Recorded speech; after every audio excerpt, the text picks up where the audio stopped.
नमस्कार दोस्तों, defence detective के एक और रिएक्शन वीडियो में आपका स्वागत है। और जैसा कि आप सब जानते हैं कि इस समय जो ज़माना है वो 5th जनरेशन वॉरफेयर का है, यानी इंफॉर्मेशन वॉरफेयर का। और इंफॉर्मेशन वॉरफेयर में आईटी इंडस्ट्री बहुत बड़ी भूमिका निभाती है। तो पाकिस्तान के एक यूट्यूबर हैं आज़ाद चाय वाला, और वो उनका चैनल जो है वो बहुत अच्छा है और वो बहुत अच्छे अच्छे बनाता है, बहुत अच्छे टॉपिक पे। तो उनका एक वीडियो है Pakistan versus India IT exports. तो चलिए आज वो वीडियो देखते हैं और उस पर मैं रिएक्ट करता हूँ। शुरू करते हैं। आप कहेंगे आज़ाद हमेशा यूनिवर्सिटीज़ के पीछे पड़े रहते हैं, कोई वजह है ना, ये देख लो, सामने अपने देख सकते हो। अस्सलाम मिलियनर, मैं हूं आज़ाद चाय वाला। मिलियनर हो, सबसे पहले इंडिया की जो इंडस्ट्री है हमारे से 100 गुना ज़्यादा बड़ी है, लेकिन उनकी पॉपुलेशन हमसे 100 गुना ज़्यादा बड़ी नहीं है। सो क्या हो रहा है? Why are we behind? हम इतने ज़्यादा पीछे क्यों हैं? ये वीडियो इसलिए ट्रिगर हुआ क्योंकि हालिया में मेरे साथ ना बंदे शेयर कर रहे हैं, ये देखिए जी, इंडिया में मोदी साहब का हैंडशेक हो रहा है, द CEO ऑफ गूगल, अब वो अपना 10 बिलियन इन्वेस्ट करने जा रहे हैं। Good for them. मैं सरील किस्म का बंदा नहीं हूँ, आई लाइक हकीकत। मैं हकीकत को देखना पसंद करता हूँ, मुझ में बर्दाश्त है और मुझ में इतनी अकल भी है कि देयर समथिंग, हम में कोई कमी है तो वो कमी हमने आइडेंटिफाई करनी है, जिसको बेसिकली मैं कर चुका हूँ। इट्स रटा। हमें रटा नहीं चाहिए, हमें एक्चुअल स्किल चाहिए। फिर हमने उसका हल निकालना है, उसका सोल्यूशन निकालना है। वो ये है कि रटे को छोड़ो, स्किल पे आओ, कुछ सीखो, कुछ कमाओ। तो these are the two figures. ये सिर्फ एक्सपोर्ट की बात हो रही है। जो गुड न्यूज़ है पाकिस्तान की आईटी इंडस्ट्री के बारे में वो ये है कि पिछले 4 सालों में 100% बढ़ी है। अगले 2 सालों में फिर से 100% बढ़ेगी, डबल होगी इंशाल्लाह। But same thing is going to happen in India. इतनी ज़्यादा तेज़ रफ्तारी से नहीं, लेकिन जब हम 200 गुना बढ़ जाएंगे, these will probably reach surpass 150 billion. ये जो आप रेवेन्यू देख रहे हैं, जिस तरह मैंने कहा, ये सिर्फ एक्सपोर्ट की है। घरेलू इनकी जो रेवेन्यू 150 बिलियन से तजावज़ करती है। ये सिर्फ 4.5 मिलियन आईटी वर्कर्स के कंधों पे ये रिजल्ट मिल रहा है। अगर हम पाकिस्तान की पॉपुलेशन देखें तो 216 मिलियन है। 4.5 मिलियन क्या बनता है? 2.something%। हम अगर अपनी आवाम में से सिर्फ 2.something% आईटी की तरफ धकेलें, उनको ठीक ठाक अच्छा खासा प्रोफेशनल बनाएं, काबिल बनाएं, तो we can hit that target. हम हर एक्सपोर्ट, यानी पूरी पाकिस्तान की जो एक्सपोर्ट्स हुई हैं वो 20 बिलियन की हैं। और वो मैंने कहा वो सारे का सारा प्रॉफिट नहीं है, उसमें cost of shipping, cost of sales, cost of marketing, बड़ा कुछ है। कॉस्ट ऑफ रॉ मटेरियल्स भी है, जो कई बार हम फॉरेन से लाते हैं उन प्रोडक्ट्स को बनाने के लिए। एक्सपर्टीज हो सकती है, रॉ मटेरियल हो सकता है। जबकि आईटी में तकरीबन जितना पैसा आ रहा होता है, वास्ट मेजॉरिटी प्रॉफिट में होता है। इसमें से सिर्फ टैक्स वगैरह निकालना होता है, और जो वेजेस हैं वो ज़ाहिर है लोकल ही होंगी, डोमेस्टिक ही होंगी, तो सबका फ़ायदा होता है इसमें। Where do we start? कहाँ से शुरू करते हैं? आप कहेंगे आज़ाद हमेशा यूनिवर्सिटीज़ के पीछे पड़े रहते हैं, कोई वजह है ना, ये देख लो, सामने अपने देख सकते हो। They are not producing anything. फिर कॉलेजेस की बात करते हो, यार उनकी ज़रूरत ही नहीं है इस सोसाइटी में। फिर मैं स्कूल्स की बात करता हूँ। स्कूल्स कम से कम हमारे प्राइमरी स्कूल्स लिटरेसी तो हमें सिखाते हैं, उनको हम बंद नहीं कर सकते। एवरीथिंग इन बिटवीन, हर बंदे को ना अपना बेल्ट टाइट करना पड़ेगा, अपना जो उंगली है नाक से निकालनी पड़ेगी, and actually need to get doing some work. Result पे आ जाओ, नॉट द शुद्ध जो नंबर्स होते हैं जिनके पीछे, जिनका कोई मकसद नहीं है दुनिया में। क्रैपी मैथ्स जो हमें पढ़ाया जाता है, जिसका ज़िंदगी में कोई प्रैक्टिकल इस्तेमाल नहीं है। Teach your kids. एज माँ बाप, आप अपने बच्चों को सक्सेसफुल देखना चाहते हैं ना, विच यू डू। जो यूनिवर्सिटी में भी आप धकेलते हैं उनको, मुझे ये 100% पता है कि आप इसलिए नहीं उनको धकेलते, अपना खून पसीना एक नहीं करते, अपनी जो पूंजी है उन पर एवं नहीं ज़ाया करते क्योंकि आप उनका बुरा चाहते हो। You want the best of them. ज़माना बदल गया, एजुकेशन 100 साल से ज़ाहिद हो चुका है, बदला नहीं है। ये नया ज़माना है। उनको आईटी के स्किल सिखाओ, उनको फ्री में आईटी के स्किल सिखाओ, उनको लैपटॉप ले दो या किसी जगह पे भेज दो, किसी करीबी बच्चे के हवाले कर दो जो थोड़ा सा सियाना है, जिसको कुछ ना कुछ आता है, तो कहो यार ट्यूशन के जो पैसे ना उसको दे दो।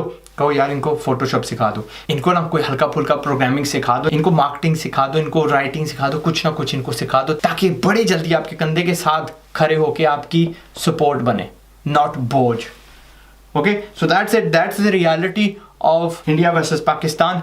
आपने देख लिया, पाकिस्तान बड़ा काम है करने के लिए। ओके, हर बंदा जो आईटी में है, यार मेरे से वादा करो आपने कम से कम एक और बंदे को आपका जो स्किल है सिखाना है, ताकि हम डबल हो जाए। जिस तरह माइक्रो ऑर्गेनिजम्स डबल हो जाते हैं ना ओवरनाइट, हमने भी डबल होना है इंशाल्लाह, ताकि कल जो प्रेडिक्शन है हमारी कि जी 2 साल के बाद हमारी आईटी इंडस्ट्री डबल होगी, फ़ौरन हो जाए। अनदर थोड़ा गुड न्यूज़ आपको बता देता हूँ, ये ऑफिशियल फिगर्स हैं। वास्ट मेजॉरिटी जिन बच्चों को मैं जानता हूँ जो लाख, 2 लाख, 4 लाख, 5 लाख, 10 लाख कमा रहे हैं, वो रजिस्टर ही नहीं हुए।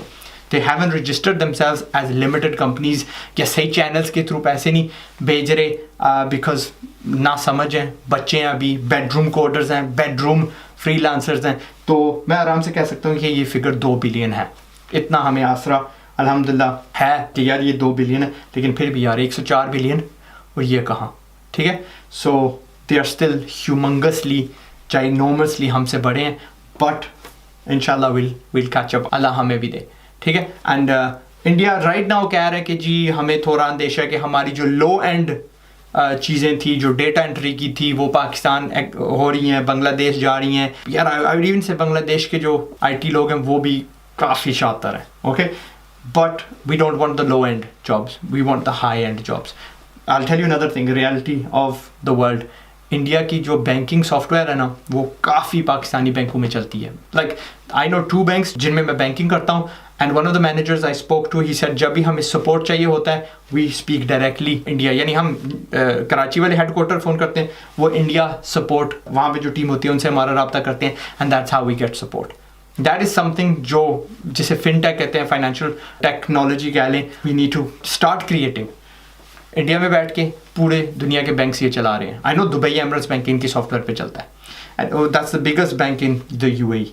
एनीवे मिलियनेरो, मैंने आपका ज़्यादा वक्त नहीं ज़ाया करना, आप बिजी लोग हैं, आप लगे रहो in the business, in the मेहनत जो आप लगे हुए हो। ये वीडियोज़ अपने माँ बाप को प्लीज़ ज़रूर बता देना, दिखा देना, शायद उनमें से कोई ना कोई एक समझ आए कि दुनिया कहाँ जा रही है, और आपका भला होगा इसमें, मुल्क का भला होगा और उनका खुद का भला होगा। पाकिस्तान जिंदाबाद। मैं हूँ आज़ाद चाय वाला। अस्सलाम वालेकुम। तो दोस्तों ये थी वीडियो आज़ाद चाय वाला की। मुझे इनकी साफगोई बहुत ज़्यादा पसंद आई है, जिस तरीके से इन्होंने अपनी बातें रखी हैं, और जहाँ पर ये गलत हैं या जहाँ पे ये पीछे हैं उसको मानने में इन्होंने ज़रा भी हिचक नहीं दिखाई। और मैं बताऊँ, ये चीज़ मुझे लगता है कि हर किसी में होनी चाहिए। आप अगर किसी फील्ड में पीछे हैं तो कोई बात नहीं, आप उसको ठीक कर सकते हैं, आप उसको बेहतर कर सकते हैं, लेकिन उसके लिए मेहनत करनी पड़ेगी, उसके लिए आपको सिस्टम बदलना होगा, उसके लिए आपको अपनी सोच बदलनी होगी, उसके लिए आपको अपनी नीयत बदलनी होगी। तो भाई मैं तो इस वीडियो के बाद, देखने के बाद, मैं उन पाकिस्तानियों को बधाई देना चाहूँगा जो इसमें लगे हुए हैं और इस तरह के वीडियोज़ बना रहे हैं, जो एक्चुअल डेवलपमेंट की तरफ ले जाते हैं देश को। और वो झूठ मूठ का ये नहीं फैलाता कि हमने ये कर दिया, हमने ये अचीव कर लिया, हमने वो अचीव कर लिया। अचीवमेंट जो होती है ना, वो सीधे रिज़ल्ट पे दिखती है कि आपका रिज़ल्ट क्या है। अब जैसे वो बता रहे थे, मुझे भी नहीं पता था कि पाकिस्तान की जो बैंकिंग है वो हमारे सॉफ्टवेयर्स पे चल रही है। आप सोचिए कितनी बड़ी बात है। अब हमारे पाकिस्तानी बंधु हैं, कुछ लगातार बोलते रहते हैं कि इंडिया की ऐसी, इंडिया की वैसी। एक मेरे और मित्र हैं, मोहम्मद हसनैन शायद नाम है उनका, ट्विटर पे है, तो वो कहते हैं कि देखिए पीरियोडिक टेबल में पाकिस्तान की एक बच्ची ने इंडिया का रिकॉर्ड तोड़ दिया। तो मित्र, मैं आप लोगों से कहना चाहूँगा, अच्छी बात है, आप लोग रिकॉर्ड तोड़िए, रिकॉर्ड बनते ही हैं तोड़ने के लिए। और आप हमारे पड़ोसी हैं यार, आप रिकॉर्ड तोड़ोगे तो हमें अच्छा लगेगा कि चलो हमारे ही बंदे ने तोड़ा यार, हमारे पड़ोसी ने तोड़ा, तो हमारे में कंपटीशन की भावना और आएगी। लेकिन ये बहुत छोटी चीज़ें हैं। किसी लड़की ने पीरियोडिक टेबल में कोई रिकॉर्ड तोड़े, ये बहुत छोटी चीज़ें हैं। मैं कहूँगा बड़ा कैनवस बड़ा कीजिए। कैनवस बड़ा करने का फ़ायदा ये है कि आप बड़े स्केल पे कंपटीशन करेंगे। और मैं यकीन दिलाता हूँ कि आप दुश्मनी छोड़िए भारत से। हालांकि 4 बार आपने हमला किया, हमने नहीं किया। दुश्मनी छोड़िए, आपको बहुत फ़ायदा मिलेगा। और जब पड़ोसी खुश रहेगा तो हम भी खुश रहेंगे। लेकिन अब दिक्कत वही है कि बहुत सारे मसले हैं दोनों देशों के बीच, और पाकिस्तान कश्मीर में इंटरफेरेंस बंद नहीं करता, वो घुसपैठ कराता रहता है, उसके चक्कर में 4 लड़ाइयाँ लड़ ली हैं। खैर, ये सब बात की बातें हैं। अच्छी बात यह है कि आज़ाद चाय वाला उन्होंने एक पाकिस्तान को आईना दिखाया है कि हमें करना क्या चाहिए और किस दिशा में आगे बढ़ना चाहिए। मैं आपको बताता हूँ कि जब हमारे यहाँ आईटी की शुरुआत हुई थी तो लोग कहते थे पता नहीं क्या होगा, नहीं होगा। लेकिन अब देखिए, जो लोगों का विज़न था, उन्होंने देखा कि नहीं यार पोटेंशियल है इसमें, इसलिए उन्होंने उसको आगे बढ़ाया। अपने बच्चों को प्रोत्साहित किया कि आप आईटी में आओ, आप आईटी में जाओ, आप कुछ करो। क्यों? देखिए, सारा खेल जो है वो बिग डेटा का है। बिग डेटा एनालिटिक्स का है। और आप सब जानते हैं कि ये डेटा जो है वो आईटी से जुड़ा हुआ है। तो अगली जो लड़ाई है वो इसी इंफॉर्मेशन वॉरफेयर की है, इसी डेटा वॉरफेयर की है, और इंडिया उसमें ठीक ठाक पोजीशन हासिल करके रखा हुआ है इंडिया ने। तो ठीक है, 2 बिलियन पाकिस्तान कर रहा है, 104 बिलियन हमें घरेलू मिला ले तो 150 बिलियन हो जाता है, लेकिन हम इस पे और ज़्यादा फोकस कर रहे हैं। और इसी का नतीजा है कि आप देखिए सुंदर पिचाई, सत्या नडेला, IBM, बड़ी बड़ी जो कंपनीज़ हैं जिनका IT और इनसे रिलेशन है, उस पे इंडियंस बैठे हुए हैं। और ये कोई 1-2 दिन में नहीं हुआ है, ये कई सालों की मेहनत है, सोच है, विज़न है, तब जाके हुआ है। तो मैं तो आखिर में वीडियो में यही कहूँगा कि भाई आप लोग डेवलप होइए और अच्छा करिए, और हमें चैन से जीने दीजिए और आप भी चैन से जिए। हम अपना काम कर रहे हैं, आप अपना काम करिए। धन्यवाद।